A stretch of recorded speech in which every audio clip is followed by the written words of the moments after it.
ओम शांति। आज का विषय है संकल्प शक्ति का महत्व। जैसे अभी ये अनुभव सुना रहे थे बहन जी, तो क्या थे और क्या से क्या बन गए, ये तो सब बाबा की कमाल है। क्योंकि ज्ञान से पूर्व मेरा मनोबल तो बहुत ही कमजोर था, लेकिन बाबा के ज्ञान में आने के बाद जो ये हम रोज की मुरली सुनते हैं, इस मुरली का रोज चिंतन करने से, मनन करने से इतना अच्छा मनोबल बढ़ गया। और जिस मनोबल का परिणाम आज बाबा ने इतनी सारी सेवाएं की। तो सचमुच अगर हमारे संकल्प पॉजिटिव है, सकारात्मक है, तो जो चाहे कर सकते हैं।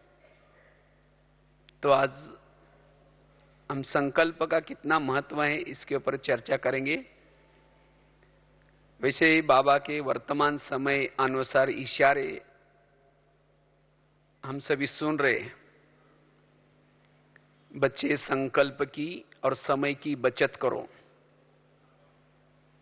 तीव्र पुरुषार्थी बनो, बेफिक्र बादशाह बनो, फरिश्ता बनो, ज्वालामुखी योगी बनो, संस्कारों का परिवर्तन करो। इस सीजन के ये इशारे हैं, क्योंकि अब बाबा इस कार्य को संपन्न करना चाहते हैं और हम संपन्न बने, बाप समान बने। इस सब का आधार है संकल्प। तीव्र पुरुषार्थ का आधार भी संकल्प है, फरिश्ता बनने का भी आधार संकल्प है। फरिश्ता किसको कहते हैं? जिसके संकल्प पॉजिटिव है, जो सदा हल्के रहता है। बेफिक्र बादशाह का भी आधार संकल्प है, क्योंकि फिक्र वाले कम बन जाते हैं। जब संकल्प निगेटिव बन जाते हैं तो फिक्र वाले बन जाते हैं और इससे देहाभिमान आ जाता है। फरिश्ता या ज्वालामुखी का भी आधार है संकल्प। जितने हमारे संकल्प कम चलते हैं, संकल्प समर्थ है, उतना हमारी योग की अवस्था भी ज्वालामुखी बनेगी। और उस ज्वालामुखी योग में ही हमारे संस्कार भी परिवर्तन होंगे। तो वास्तव में हमारे पुरुषार्थ का आधार है संकल्प, और हमारे संकल्प से ही कल्प बनता है। ब्रह्मा ने, अभी गीत सुन रहे थे ना, ब्रह्मा ने रची दुनिया किसे? संकल्प से। ये सूरज, चंद्रमा, ये सब किसी से चलते हैं? संकल्प से। तो इतना अच्छा सतयुग आएगा भी किसे? पॉजिटिव संकल्प से। क्योंकि ये कलयुग भी बना कैसे? निगेटिव संकल्प से द्वापर युग कलयुग बन गया। तो इसलिए सारा खेल है संकल्प का।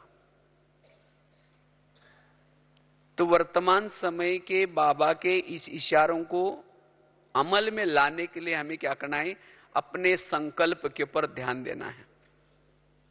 और खास बाबा ने अभी 2 मास का हमें होमवर्क भी दिया है। यही होमवर्क दिया है, व्यर्थ संकल्प से मुक्त बनो, और उसके साथ साथ अपने इंद्रियों का राजा बनो।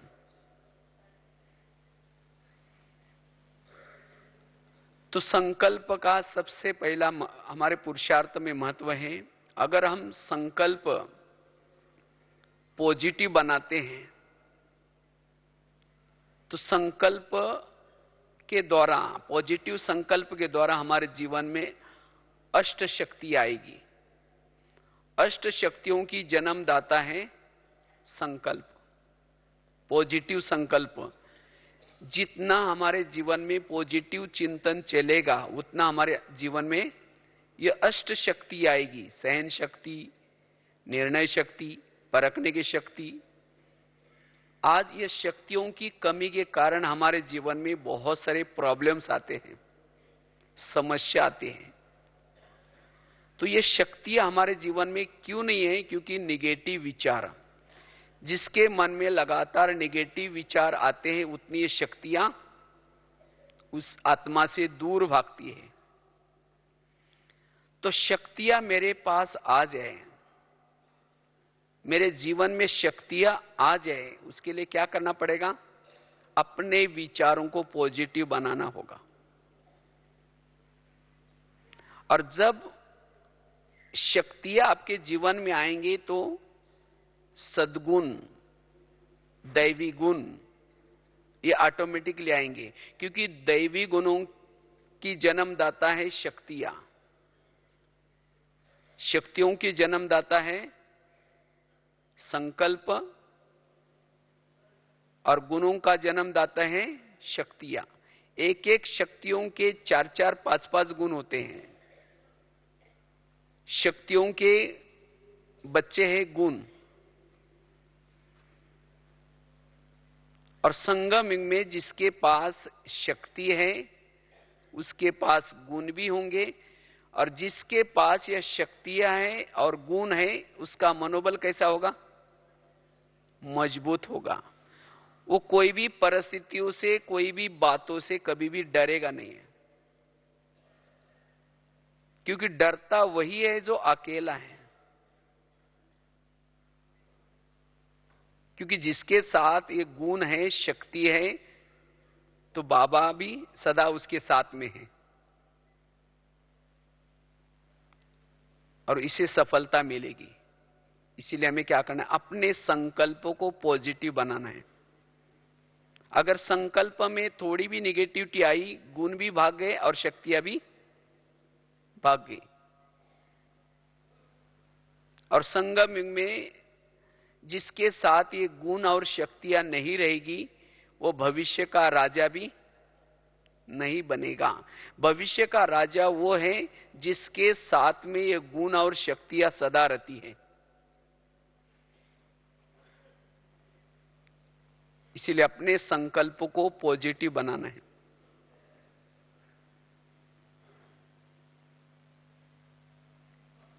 और संकल्प से ही हमारी वृत्ति बनती है, हमारी दृष्टि बनती है, दृष्टिकोण बनता है, और उससे वायुमंडल भी बनता है। संकल्प बार बार चलने से, अगर संकल्प मेरे पॉजिटिव है तो मेरी दृष्टि भी पॉजिटिव, मेरी वृत्ति भी पॉजिटिव, और उससे वायुमंडल भी कैसा बनेगा? पॉजिटिव। इसीलिए बाबा ने खास कहा, अब समर्थ संकल्प के द्वारा वायुमंडल कैसे बनाओ? समर्थ बनाओ। जितना हम संकल्प समर्थ बनाएंगे उतना वायुमंडल भी समर्थ बनेगा।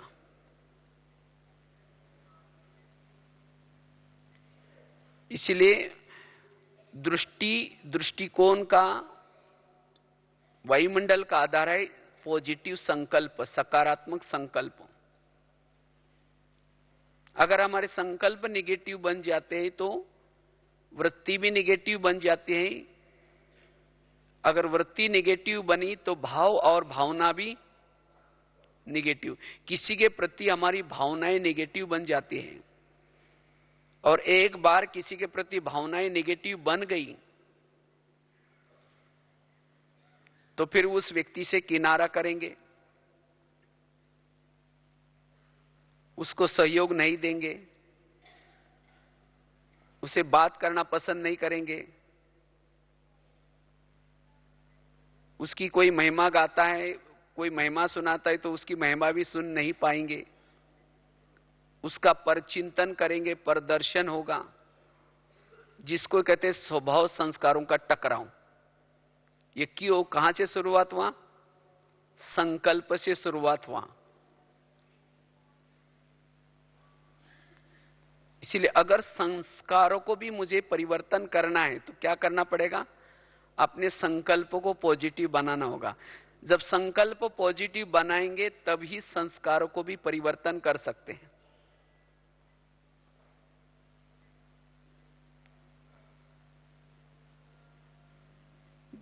तीसरी बात है, संकल्प से ही जिस स्थिति में हम टिकना चाहते हैं उस स्थिति में टिक सकते हैं।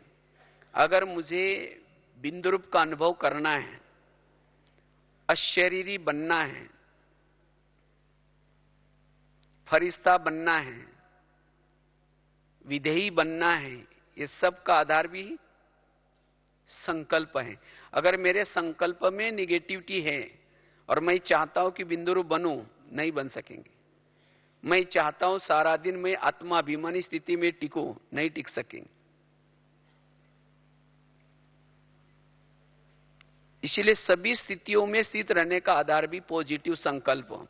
जिसके सारा दिन लगातार पॉजिटिव संकल्प चलते हैं वो ऑटोमेटिकली बिंदुरूप स्थिति में, बीजरूप स्थिति में, विधेयी अवस्था में, अशरीर में टिक सकता है।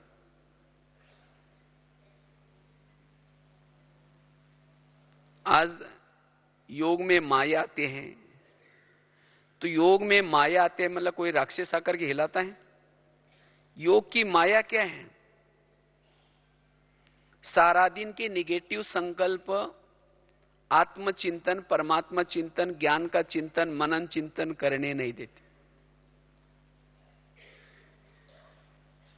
तो इसीलिए अगर योग में हमें स्थैर्य होकर के बैठना है, बुद्धि मेरी परमधाम में टिकी रहे, मन मेरा परमधाम में टिका रहे, उसके लिए सारा दिन के समर्थ संकल्प मेरे कितने चले। अगर मेरे संकल्प निगेटिव हैं तो योग में बैठेंगे, पहले तो जा ही नहीं सकेंगे ऊपर, क्योंकि जिसके संकल्प निगेटिव है वो भारी है। भारी वाला कैसे ऊपर उड़ सकता है? एक लोहे का मन लेकर के ऊपर फेंको, कैसे जाएगा?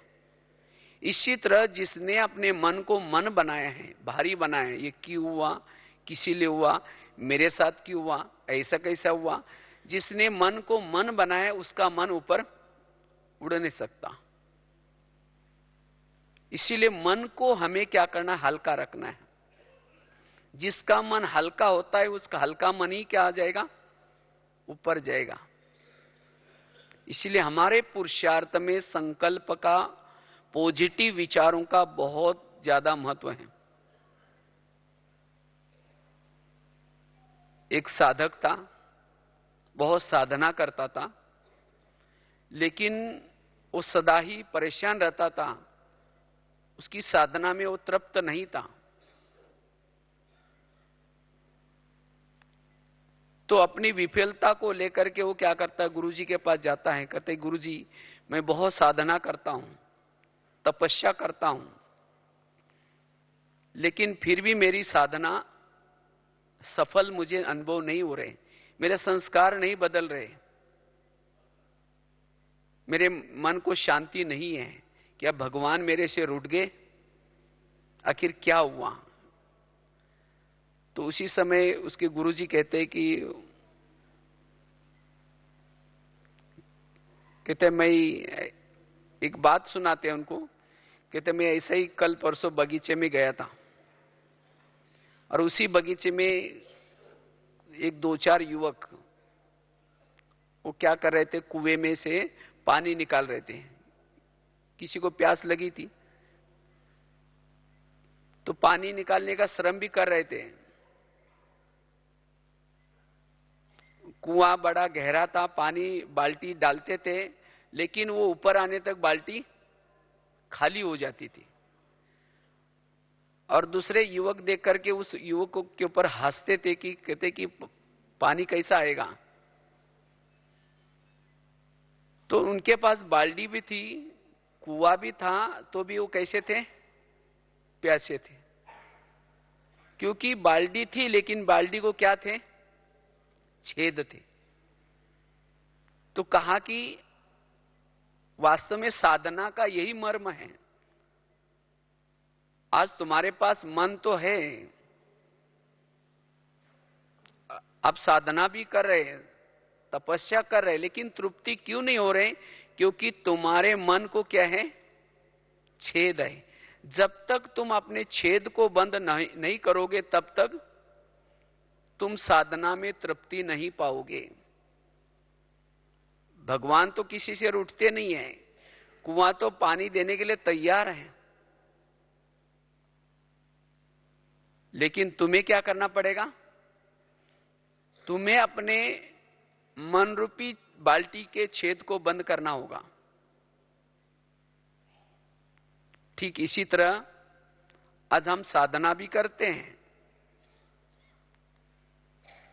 लेकिन उस साधना में इतनी तृप्ति, इतना अतीन्द्रिय सुख हमें क्यों नहीं मिल रहे हैं? हमारे संस्कार परिवर्तन क्यों नहीं हो रहे हैं? उसका कारण है हमारे मन को कहीं ना कहीं छेद है, निगेटिव विचार। इस निगेटिव विचारों के कारण हमें जो अतीन्द्रिय सुख मिलना चाहिए, जो तृप्ति होनी चाहिए, वो नहीं होती। और मन को तृप्ति न होने के कारण, वो सुख अनुभव न होने के कारण मन कहीं ना कहीं फंस जाता है, संस्कारों के वश हो जाता है। इसीलिए मन के छेद को हमें क्या करना पड़ेगा? बंद करना पड़ेगा। और मन के छेद को बंद करने का आधार है जो बाबा ने ज्ञान सुनाए हैं, ड्रामा का ज्ञान, कर्मों का ज्ञान, हर आत्मा का पार्ट अपना अपना ये ज्ञान, जो हो रहा है सब अच्छा हो रहा है ये ज्ञान, ये सब मन के छेद को बंद करने का साधन है। लेकिन तो भी ये साधन होने के बावजूद भी हम क्या करते? तो भी मन को कई छेद है। ये क्यों हुआ? ये मेरे साथ क्यों हुआ? ये ऐसा कैसा हुआ? इसका मतलब हम ज्ञान का मनन चिंतन नहीं कर रहे। इसीलिए हमें अपने मन के छेद को क्या करना पड़ेगा? बंद करना पड़ेगा। तब जाकर के हम अपने एनर्जी को स्टॉक करके यह अशरीरी स्थिति का, विधेय स्थिति का, फरिश्ता स्थिति का अनुभव कर पाएंगे। तो एक तो मन के छेद को हमें क्या करना है? बंद करना है।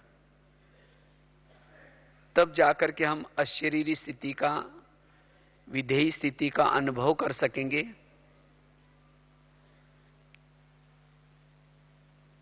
और मन के गति को अगर हम धैर्यवत नहीं बनाएंगे,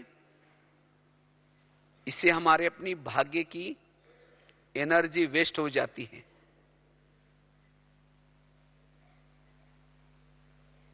इसीलिए हमें अपने संकल्पों को पॉजिटिव बनाना है, धैर्यवत। और जितना धैर्यवत बनाएंगे उतनी हमारी शक्तियां बचेगी। उसके लिए कारण बहुत आएंगी, बातें बहुत आएंगी, लेकिन हमें जो बाबा ने ज्ञान दिया है, जो समझ दी है, उस समझ के आधार से, ज्ञान के आधार से हमें क्या करना? अपने मन को कंट्रोल करना है। आज दुनिया में ये समझ नहीं है, ज्ञान नहीं है, जिसके कारण क्या हो रहा है? उनके संकल्प निगेटिव और ज्यादा फास्ट चल रहे, और जिसके कारण उनको आजकल एक नया शब्द है वहां, तनाव या टेंशन। ये तनाव या टेंशन क्या है? जिसके संकल्प निगेटिव और फास्ट चलते उसको कहा जाता है तनाव और टेंशन। और जिसके जीवन में तनाव और टेंशन है वो कभी भी शांति से नहीं बैठ सकता। ये टेंशन, टेंशन मतलब 10 सन मतलब बच्चे। जिसके जीवन में निगेटिव विचार आए तो टेंशन पैदा होते हैं। ईर्ष्या, घृणा, नफरत, वैर, विरोध, काम, क्रोध, लोभ, मोह, अहंकार। और जिसको 10 बच्चे हैं वो शांति से बैठ सकता है। इसी तरह अगर हम ब्राह्मण होने के बाद भी फिर भी अगर हमारे अनेक संकल्प, विकल्प, इच्छाएं, तृष्णाएं अनेक पैदा करेंगे और योग में बैठेंगे तो शांति से बैठ सकेंगे। और कई भाई बहने बोलते पता नहीं योग में एकाग्रता नहीं आती। क्यों एकाग्रता नहीं आती? क्योंकि सारा दिन इस संकल्प विकल्प रूपी बच्चे पैदा हो जाते हैं, हमारा उसके तरफ ध्यान नहीं रहता, और यही बच्चे फिर योग में शांति से बैठने नहीं देते। अगर किसी के 10-12 बच्चे हैं, वो माँ बाप शांति से बैठेंगे, एक आएगा कहेगा पापा जी मुझे कपड़े चाहिए, हिलाता रहेगा। ठीक है बेटा तुम्हारे दे दूंगा कपड़े, मेरा पगार हो जाएगा। एक को शांत किया तो दूसरा आएगा, कहेंगे पापा जी मुझे परीक्षा की फी देनी है, तब तक दूसरा आएगा, तब तक तीसरा आएगा। जितने बच्चे ज्यादा उतनी समस्या भी ज्यादा। इसीलिए दुनिया में क्या कहते हैं, छोटा परिवार सुखी परिवार। इसी तरह अगर हमारे अनेक प्रकार के संकल्प विकल्प रूपी बच्चे हैं, जब शाम को योग में बैठेंगे वही बच्चे आकर के हिलाते रहेंगे पापा जी मम्मी जी, फिर हम कहते पता नहीं कहां से आता है, कहां से आया? आपने पैदा किया, आप उसके माँ बाप है, तो आपके पास नहीं जाएंगे, कोई पड़ोसी के पास थोड़ी जाएगा। इसीलिए सारा दिन हमें संकल्प के ऊपर ध्यान देना है। अगर पैदा भी करना है तो कोई शुद्ध संकल्प पैदा कर लें, वो तो आपको तंग नहीं करेगा। अगर किसी का दुर्योधन जैसा बच्चा है, उसने क्या किया, अपने बाप को भी दुखी बनाया और साथ में पड़ोसी वालों को भी दुखी बनाया। इसी तरह मेरा कोई दुर्भावना वाला संकल्प है, अशुद्ध संकल्प है, तो जिसके लिए भेजा उसको तो दुखी करेगा ही, लेकिन जिसने पैदा किया उसको भी शांति से रहने नहीं देगा। इसीलिए बाबा कहते बच्चे अपने संकल्प के ऊपर ध्यान दो, सोचने से पहले भी सोचो कि क्या सोच रहे हैं। इसीलिए संकल्प हमारे पॉजिटिव। लेकिन प्रश्न आता है कि ये संकल्प हमारे नेगेटिव क्यों बन जाते हैं, संकल्प हमारे व्यर्थ क्यों चलते हैं? उसके कई कारण हैं। अगर ये संकल्प हमारे नेगेटिव चलेंगे, और भी सबसे बड़ा घाटा जो आजकल दुनिया में हो रहा है वो कौन सा? उसे अनेक प्रकार की शरीर की बीमारियां भी होगी। और जिसके संकल्प कमजोर हैं, कमजोर संकल्प वाला परमात्मा से मंगल मिलन नहीं मना सकता। समर्थ बाप के साथ मिलने के लिए हमारे संकल्प भी कैसे चाहिए? समर्थ संकल्प चाहिए। समर्थ संकल्प में ही से ही हमारे अंदर समर्थी आएगी, आत्माभिमानी स्थिति, मास्टर सर्वशक्तिवान की स्थिति, बीजरूप स्थिति। ये क्या है? समर्थ स्थिति। और समर्थ स्थिति का आधार है समर्थ संकल्प। इसीलिए अनेक प्रकार की शरीर की बीमारियों से भी बचने का आधार भी क्या है? पॉजिटिव संकल्प। नहीं तो संकल्प निगेटिव चलाने से दिमाग कैसा होगा? ठंडा होगा या गर्म होगा? गर्म। इसीलिए दुनिया में कहते हैं ना, जिसके पांव गरम, पेट नरम, दिमाग ठंडा, उस घर में कोई डॉक्टर है उसको मार दो डंडा। लेकिन आजकल उल्टा चलता है, पांव रहते ठंडे और दिमाग रहता है गरम। क्योंकि इससे शरीर की अलग अलग प्रकार की बीमारियां होती हैं। अगर ईर्ष्या वाले संकल्प चलाएंगे तो पेट की बीमारी होगी। इसलिए कहते हैं ना, तुम मेरे को देख करके तुम्हारे पेट में जलन होता है क्या? अगर ईर्ष्या करेंगे तो पेट की बीमारी। किसी का ब्लड प्रेशर बढ़ता है, बीती हुई बातों को याद करेंगे तो ब्लड प्रेशर बढ़ेगा। आज किसी को शुगर होते, दूसरों को अपने अंडर में रखने की कोशिश करेंगे, कंट्रोल करने की कोशिश करेंगे। लेकिन आजकल कोई किसी की बात ही नहीं मानता। इसलिए सबको कहेंगे मेरा कोई नहीं मानता, मैं क्या करूं? इसको सुनाएंगे, उसको सुनाएंगे, और उसे एक बॉडी में ऐसा केमिकल उतरता है, उसे शुगर होते। शुगर कोई चीनी खाने से नहीं होती, वो तो होता होगा, थोड़ा सा फर्क होता है।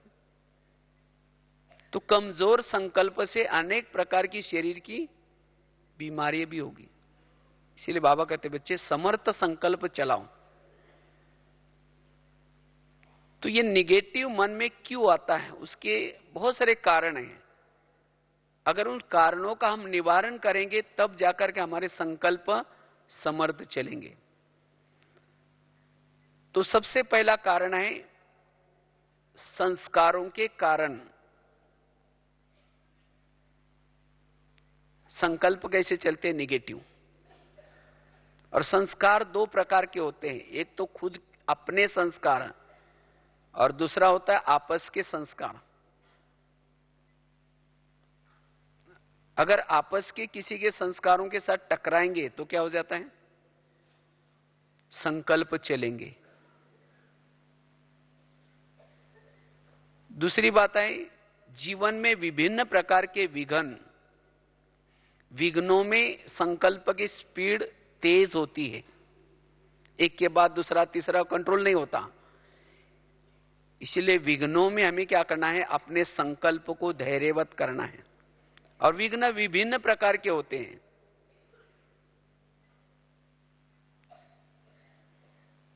एक तो होता है आपस के, जिन लोगों के साथ आप रहते हैं, जिस ऑफिस में रहते हैं, जिस घर में रहते हैं, उन लोगों की तरफ से अगर कोई विघ्न आता है, समस्या आती है, तो क्या होता है? संकल्प चलते हैं।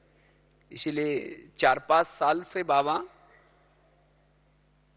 अलग अलग शब्दों में बाबा संकल्प के ऊपर अटेंशन देने के लिए अलग अलग बातें बता रहे हैं।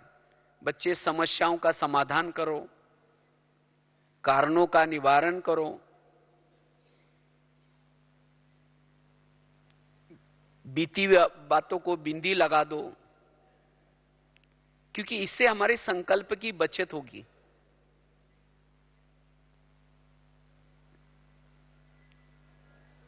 तो इसलिए विघ्नों में हमें क्या करना? हल्के बनना है। अगर विघ्नों में हम भारी बनेंगे, क्यों क्या में जाएंगे, तब और हमने जो कुछ एनर्जी योग के द्वारा कमाई है वो भी वेस्ट जाएगी। इसलिए अपने एनर्जी को क्या करना है? बचाना है। तो विघ्नों के अंदर हम कैसे हल्के बने? विघ्न तो अलग अलग प्रकार के होते हैं।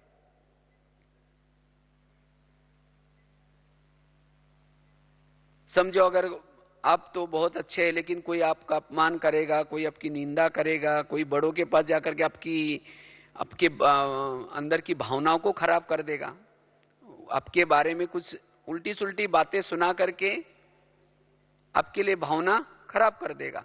और इन बातों को जब हमें पता चलता है कि मेरे लिए ऐसा हुआ, तब जाकर के संकल्प चलेंगे। तो ऐसे समय पर भी हम धैर्य कैसे रखें? अपने संकल्प को कैसे बचाएं? अगर कोई विघ्न डालता है तो समझो कि विघ्नों के पीछे भी कुछ ना कुछ कल्याण है। आज तक कई लोगों ने आपके जीवन में विघ्न डाले हैं, लेकिन उस घटना से आपका क्या हुआ है? कल्याण हुआ या कल्याण हुआ? कल्याण हुआ। और अभी भी जो कोई मेरे लिए कोई विघ्न डालेगा तो भी मेरा क्या होने वाला? उसे कल्याण ही होने वाला। क्योंकि ये ड्रामा कल्याणकारी है, बाबा भी कल्याणकारी है। तो इसलिए ड्रामा के अंदर जो भी बातें आएंगी उसे मेरा क्या होने वाला है? कल्याण होने वाला है। तो इस बात को हम याद करते तब जाकर के निगेटिव बातों से बच करके हम अपने संकल्प को बचा सकेंगे। और जिन्होंने संकल्प को बचाने की कला सीखी, उसका समय भी क्या हो जाएगा? बच जाएगा। अगर संकल्प वेस्ट गए तो समय भी वेस्ट चला गया, और संकल्प वेस्ट, समय वेस्ट, और उसके पास की शक्तियां भी चली गई। तो इसलिए कल्याणकारी बात समझ करके हमें क्या करना है? उसको बीती को बिंदी लगाने। अगर मेरे जीवन में कोई विघ्न डालता है, उससे में मेरा कल्याण है। और विघ्न भी क्यों डाल रहा है? दूसरी बात है, एक तो कल्याणकारी है, दूसरी बात है विघ्न डालने वालों के प्रति हमारा दृष्टिकोण पॉजिटिव। आज तक आपके जीवन में बहुत सारे विघ्न लोगों ने डाले हैं, लेकिन उस घटना से तो हमारा कल्याण हुआ, और अभी भी जो विघ्न आएंगे उससे भी हमारा कल्याण होने वाला है। वास्तव में विघ्न डालने वाला हमारे जीवन में आज तक जिन्होंने विघ्न डाले वो सब कल्याण धन्यवाद के पात्र हैं। अगर वो विघ्न न डालते तो आज हम यहां ना होते। इसलिए कभी एकांत में बैठ करके जिन्होंने आज तक विघ्न डाले, समस्या क्रिएट की, उन सभी को धन्यवाद दो, क्योंकि आप लोगों ने हमारे जीवन में विघ्न डाले, समस्या क्रिएट की, आपका बहुत धन्यवाद। लेकिन फिर 5000 साल के बाद भी विघ्न डालने के लिए जरूर आना। आना चाहिए, नहीं आना चाहिए? कईयों को लगता ना ये ड्रामा हमारा कभी रिपीट नहीं होना चाहिए। अगर ड्रामा रिपीट नहीं होगा तो ये बीती वाला जो ड्रामा है, जो घटा हुआ, वो रिपीट नहीं होगा तो आगे का ड्रामा भी रिपीट नहीं होगा। इतना अच्छा बाबा मिला, इतना अच्छा दैवी परिवार मिला है, ये सब बीती हुई घटनाओं का रिजल्ट है। इसीलिए अभी का जो ड्रामा हमें बहुत अच्छा लग रहा है तो पिछला कितना अच्छा है। इसीलिए उसी समय भले हमें वो कड़वा लग रहा था, लेकिन अब पता चला कि उस ड्रामा में कितना कल्याण है। इसीलिए बाबा कहते बच्चे, विघ्न डालने वालों के प्रति दृष्टिकोण क्या बना दो? पॉजिटिव। और तब जाकर के संकल्प नहीं चलेंगे, क्योंकि जब मन में संकल्प चलते हैं उससे हमारी बुद्धि क्या बन जाते हैं? असोच्य बन जाते हैं। तीसरी बात है, हमारे संकल्प ना चले उसके लिए हमारा भाव और भावना में परिवर्तन। अगर किसी के प्रति घृणा भाव है, नफरत भाव है, तो संकल्प जरूर चलेंगे। अगर किसी को देख करके आपके संकल्प चलते हैं निगेटिव, इसका मतलब उसके प्रति आपका भाव कैसा है? निगेटिव। तो भाव और भावनाओं का परिवर्तन, क्योंकि निगेटिव बातें अंदर तक गई है, भावना उसके प्रति निगेटिव बनी है। जब तक आप अपने भाव और भावनाओं का परिवर्तन नहीं करेंगे तब तक संकल्प की बचत नहीं कर पाएंगे। इसीलिए हर आत्मा के प्रति हमारी भाव और भावना कैसी हो? पॉजिटिव। और भावना का परिवर्तन करने का आधार है, किसी के प्रति आज कोई माता है, उसके अपने पति के प्रति भावना निगेटिव बनी है, आज तक का उसका व्यवहार देखा है, आज तक की उसकी बातें देखे, उसके कारण क्या हुआ है? उसके प्रति भावना निगेटिव है। किसी की पड़ोसी के प्रति भावना निगेटिव है, किसी के बच्चों के प्रति भावना निगेटिव है। अगर भावनाएं निगेटिव है तो वृत्ति भी निगेटिव, उसके लिए दृष्टिकोण भी निगेटिव, उसके लिए दृष्टि भी निगेटिव, उसको देखते ही संकल्प चलेंगे। इसीलिए भाव और भावना में परिवर्तन, हर एक के प्रति पॉजिटिव भाव। तो भावनाओं को हम परिवर्तन कैसे करें? जो मेरी किसी के लिए निगेटिव भावना बनी है ऑलरेडी, अब उस भावनाओं को हमें परिवर्तन करना है तो क्या करें? समझो किसी की माता की अपने पति के प्रति भावना निगेटिव बनी है, उसके लिए सदा याद रखना है कि आज भले वो पति कैसा भी है, लेकिन आज तक जो पति मिले हैं, आज तक सतयुग से लेकर के अब तक जो पति मिले हैं, सतयुग का पति तो बहुत अच्छा था, वो कभी ना झगड़ा करता था, उसके पास संपत्ति अच्छी थी, उसके सिर पर सोने का मुकुट था, रहने का सोने का महल था, उसके घर के सामने पुष्पक विमान था, इतना अच्छा पति था। लेकिन क्या उस पति के कारण शिव बाबा मिला है? अभी का पति जैसा भी है, वैसा भी है, कैसा भी है, झगड़ा करता है, कुछ भी करता है, लेकिन उसके कारण कौन मिला है? बाबा मिला। इसीलिए बाबा को, बाबा इस पति का धन्यवाद, उनके कारण मुझे बाबा मिला। पड़ोसी तो बहुत मिले हैं, लेकिन इन पड़ोसी के कारण मुझे, अगर वो विघ्न ना डालते, समस्या ना क्रिएट करते, तो हम वैरागी बनते, उपराम होते। इसीलिए बाबा कहते हैं ना, जो बांधीली माता उसका युग मेरे से बहुत ज्यादा होता है। क्यों? उनको जब पति तंग करता है, परेशान करता है, कौन याद आता है? बाबा याद आता है। इसीलिए बाबा ने जिसको भी संबंध संपर्क में रखा है, सब हमारा कल्याण करने वाले लोग हैं। जब ऐसी भावना उस आत्मा के प्रति क्रिएट करेंगी, तब उसके लिए जो निगेटिव भाव निर्माण हुआ है, भावना निगेटिव बनी है, वो बदलेगी। और तब जाकर के उस व्यक्ति को देखते हम हल्के रहेंगे। अब उस व्यक्ति को देखते हम भारी हो जाते हैं, क्योंकि अंदर दृष्टिकोण निगेटिव है, भावना निगेटिव है, इसके कारण भारी। और यही हमारा ध्येयबान है। यही बातें हमें फरिश्ता बनने नहीं देती। अगर भावनाएं निगेटिव है, वो हंसेगा तो भी हमें चुभेगा। वो किसी से बात भी करता है तो हमें जरूर लगेगा ये मेरी बात जरूर कर रहे हैं। इसीलिए अपनी भावनाओं को परिवर्तन करना है। तो भावनाओं को परिवर्तन, भाव को परिवर्तन करने से संकल्प हमारे बचत हो जाएंगे। और संकल्प बचत करने से हम जिस स्थिति में टिकना चाहते हैं, फरिश्ता बनना चाहते हैं, अशरीरी बनना चाहते हैं, वो बन पाएंगे। इससे हमारी ज्वाला स्वरूप स्थिति बनेगी। चौथी बात है, अगर मुझे संकल्प की बचत करनी है, हर परिस्थिति में स्थैर्य रहना है, स्थिर चित्त बनना है, उसके लिए कर्मों की घुई गति को याद रखना है। आज हमारे जीवन में जो समस्या या प्रॉब्लम्स आते हैं, ये सब मेरे ही कोई ना कोई कर्मों का कारण है। कोई ना कोई पिछले जन्मों का हिसाब किताब होगा। उस हिसाब किताब के कारण आज मेरे जीवन में कोई विघ्न डाल रहा है, कोई समस्या क्रिएट कर रहा है। क्योंकि टाली तो कभी एक हाथ से नहीं बजती ना, टाली के लिए कितना चाहिए होते? 2 हाथ। इसी तरह मेरे जीवन की जो समस्या है, मेरे जीवन के जो विघ्न है, वो मेरे ही कोई पिछले जन्मों के कर्मों का कारण है। इसीलिए उसके लिए दूसरा दोषी नहीं है। मेरे संपर्क में जो भी लोग आए हैं, ये मेरे पिछले जन्मों के हिसाब किताब को चुक्त करने के लिए आए हैं। इसीलिए इसमें कोई किसी का दोष नहीं है। तो जितना इस कर्म गति को हम याद रखते हैं, उतना हम अपने संकल्प को बचा सकते हैं।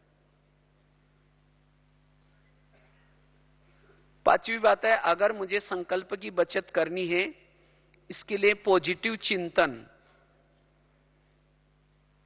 क्योंकि जब हम पॉजिटिव को भूल जाते हैं, तब जाकर के निगेटिव आ जाता है। और पॉजिटिव चिंतन का आधार है मुरली। मुरली है पॉजिटिव चिंतन का स्टॉक। जब हम मुरली की बातों को भूल जाते, तब जाकर के क्यों हुआ, क्या हुआ, कैसे हुआ, ये सब बातें आ जाती हैं। और जिसके कारण हमारा समय भी चला जाता है और संकल्प भी व्यर्थ चलते हैं।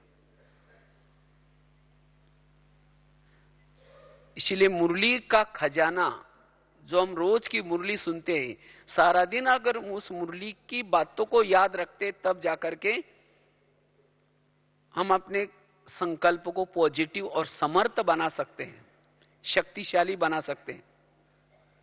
लेकिन कई भाई बहन क्या कहते हैं, मुरली तो सुन लेते हैं, लेकिन मुरली का चिंतन भूल जाते हैं। एक एक मुरली की कीमत कितनी होगी? लाखों करोड़ से भी ज्यादा है। अब कहेंगे लाखों करोड़ कैसे है? क्योंकि यही मुरलियां हम सुनते हैं। संगम में हम केवल 1 घंटे के लिए सेंटर पर जाते हैं और 1 घंटे की मुरली सुनते हैं, और इससे हमारे संस्कारों में, व्यवहार में, आचरण में परिवर्तन आता है, और जिसके कारण हम सतयुग में जाते हैं। सतयुग में तो विश्व की सभी आत्माएं तो नहीं जाएंगी ना, कौन जाएगा? जो संगम में रोज सेंटर पर आता है, मुरली सुनता है, उसके अंदर परिवर्तन आता है, और उस परिवर्तन के आधार से वो सतयुग में आएगा, और उस आधार से उसको पद भी मिलेगा। तो पद का आधार क्या रहा? मुरली। और उस पद में जो हमें मिला, सोने के महल मिले, जो भी संपत्ति मिली, उसकी प्राइस क्या होगी, कीमत क्या होगी? और इतनी सारी प्रॉपर्टी हमें मिली, उसका आधार क्या रहा? संगम युग की मुरली। कई कहते नहीं हम सवेरे तो नहीं आ सकते, शाम को आ जाते हैं या दोपहर को आकर के ऐसे पढ़ के जाएंगे, क्योंकि सवेरे क्या होता है दुकान खोलना पड़ता है। अब दुकान सवेरे 1 घंटा नहीं खोलेंगे तो 2,000-3,000 रुपए मिस हो जाएंगे। तो 2,000-3,000 के पीछे कितना गंवाया? लाखों करोड़ गंवाया। तो क्या उसको बिजनेस वाला कहेंगे? बिजनेस वाला उसको कहेंगे जिसमें ज्यादा फायदा होता है वो पहला उसका बिजनेस करता है। इसलिए हमें क्या करना है, सबसे पहले सवेरे सवेरे वो दुकान तो खोलना है, लेकिन सबसे पहले 2 कान खोल करके बैठो, दुकान और दुकान। और ये 2 कान तो सबके पास है ना, 2 कान। सवेरे सवेरे आकर के 1 घंटे में 2 कान खोल करके बैठो, लाखों करोड़ की प्राप्ति है। इसलिए संगम युग में जिन्होंने मुरली को महत्व दिया वही व्यर्थों से बच सकता है। इसलिए हमें सवेरे मुरली सुनकर के उसका सारा दिन क्या करना है, चिंतन करना है। तब जाकर के जितना इस समर्थ बातों को चिंतन करेंगे आपका मनोबल बढ़ेगा, आत्मबल बढ़ेगा, और उसके आधार से आप मनोबल के आधार से आप सेवा कर सकेंगे, वायुमंडल पावरफुल बना सकेंगे।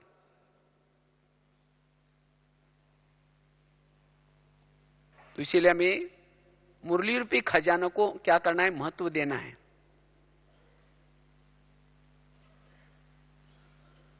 क्योंकि जब पॉजिटिव चिंतन हम करते हैं तब हमारी बुद्धि सदा स्वच्छ रहती है, और जिसकी बुद्धि सदा स्वच्छ है, स्वच्छ बुद्धि से जिसको भी देखेगा वो भी स्वच्छ दिखाई पड़ेगा। आज हमारे संकल्प निगेटिव चलते, उसका कारण है किसी के अंदर की कमी देखते हैं, किसी के अंदर कमी कमजोरी दिखाई पड़ते हैं। तो कमी कमजोरी तब दिखते हैं जब हम मुरली को भूल जाते हैं। जैसे मैले खिड़की से बाहर देखेंगे तो क्या दिखाई पड़ेगा, मैला ही दिखाई पड़ेगा। इसी तरह जिसके निगेटिव विचार चलते हैं, तो निगेटिव विचार चलने से बुद्धिरूपी कांच मैला होता है, और उसी बुद्धिरूपी कांच से जिसको भी देखेगा वो भी कैसा, गलत नजर आता है। इसलिए हमें क्या करना है, मुरली के आधार से अपनी बुद्धि को स्वच्छ रखना है। और जिसकी जितना बुद्धि स्वच्छ है, स्वच्छ बुद्धि से जिसको भी देखेगा वो भी अच्छा दिखाई पड़ेगा, उसके अंदर गुण नजर आएंगे। और जिसने दूसरे के अंदर के गुण या विशेषता देखना शुरू कर दिया, उसके संकल्प धैर्यवत चलेंगे।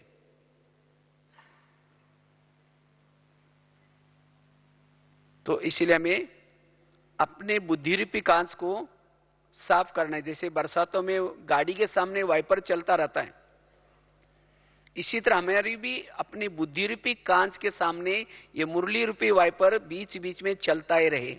आज बाबा ने क्या कहा है, मीठे बच्चे में कहा क्या कहा है, वरदान क्या था, कोई ना कोई जो बात आपको अच्छी लगी उसको बार बार हमें क्या करना है, स्मृति में लाना है। जितना स्मृति करेंगे उतना समर्थि आएगी।